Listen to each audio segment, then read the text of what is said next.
presidente Alessandro Barcelos concedeu uma entrevista na manhã dessa quinta-feira para falar sobre a viagem que fez para a Europa, das perspectivas e possibilidades de reforços para o time do Mano Menezes e alguns bastidores referentes a possibilidades para essa e a outra janela de transferências agora de 2023. Enquanto isso, aqui no CT, Vitão vira dúvida e Gabriel começa a fazer os primeiros trabalhos junto ao gramado suplementar. Vamos falar sobre tudo isso? Então fica comigo depois da vinheta.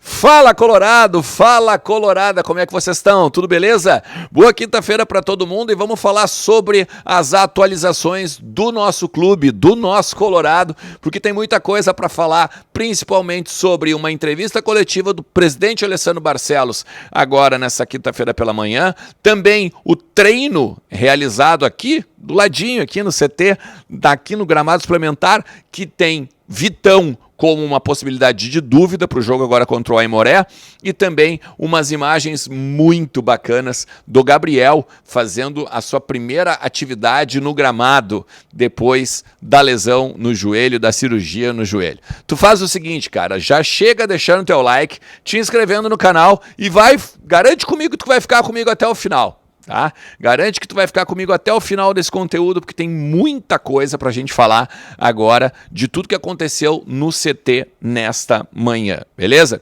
Começa o seguinte, o treino ele foi semiaberto, né? Os repórteres puderam estar acompanhando a atividade dos primeiros minutos ali na parte do aquecimento, depois eles são convidados a sair e a se retirar e tal, para ficar mais reservado o trabalho do Mano. Mas nesse período que os repórteres puderam estar ali, a gente destaca duas questões, tá? O Vitão, ele foi alijado do treinamento dos trabalhos por conta de uma forte febre, e acreditamos, ou todo mundo está acreditando que ele vai pegar uma gripe e tal, e é dúvida para o jogo agora contra o Aimoré. Foi descartado Covid, ele chegou a fazer até exames e tal, já o teste deu negativo, então nesse primeiro momento é só uma forte febre, né, e possivelmente uma gripe.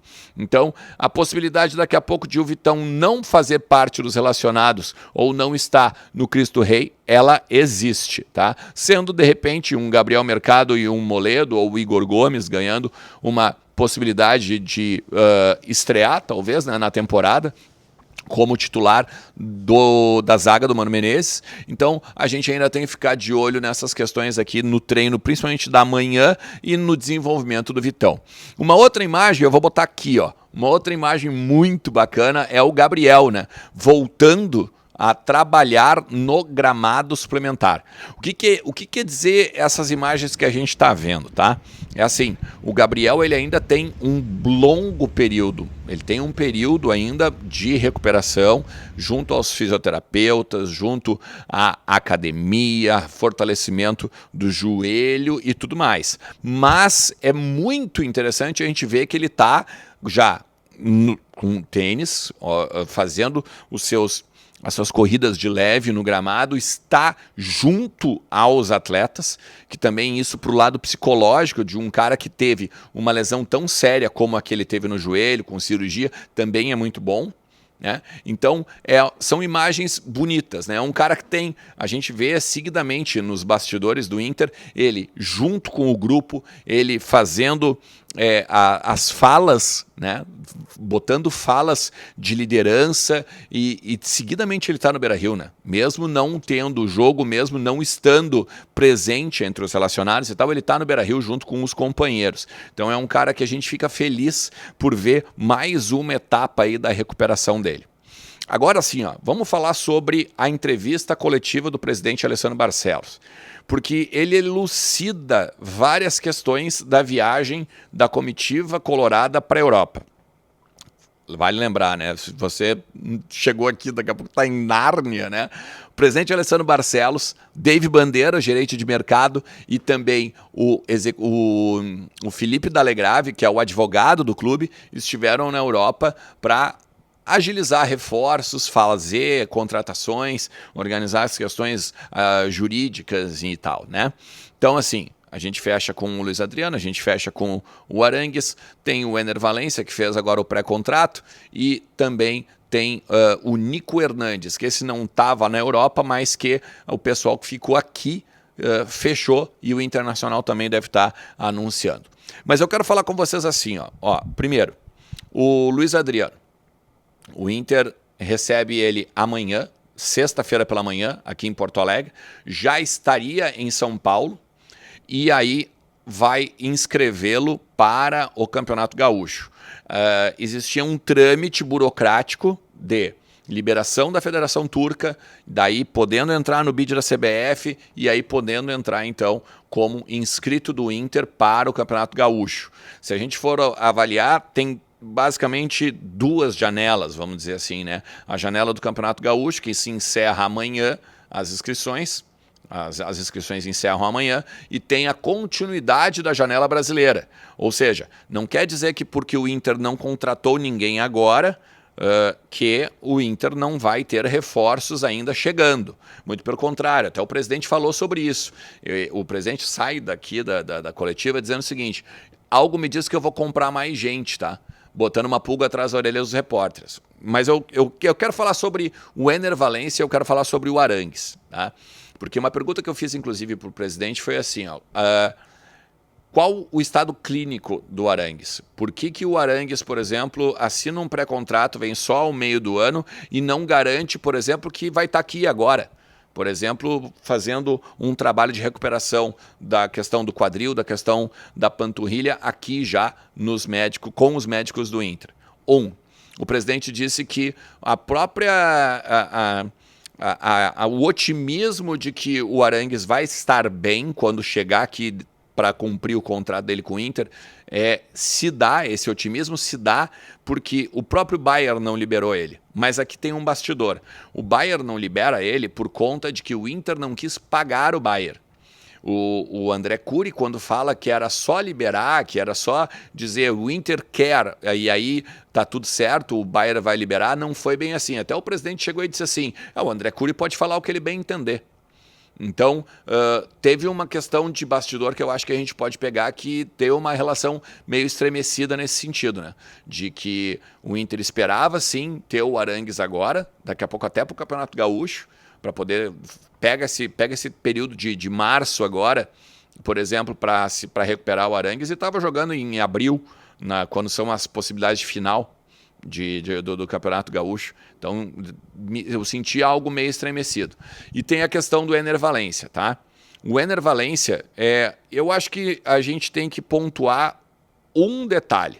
O Inter tem uma garantia jurídica de que o Ener Valencia será jogador do clube, tá?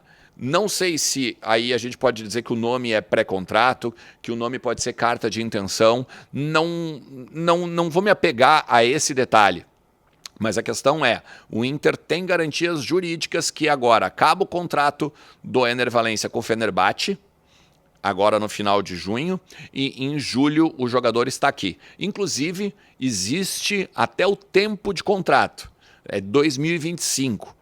E aí tem um gapzinho que a gente ainda não sabe se é meio de 2025 ou final de 2025. Mas até o Fenerbahçe já sabe disso.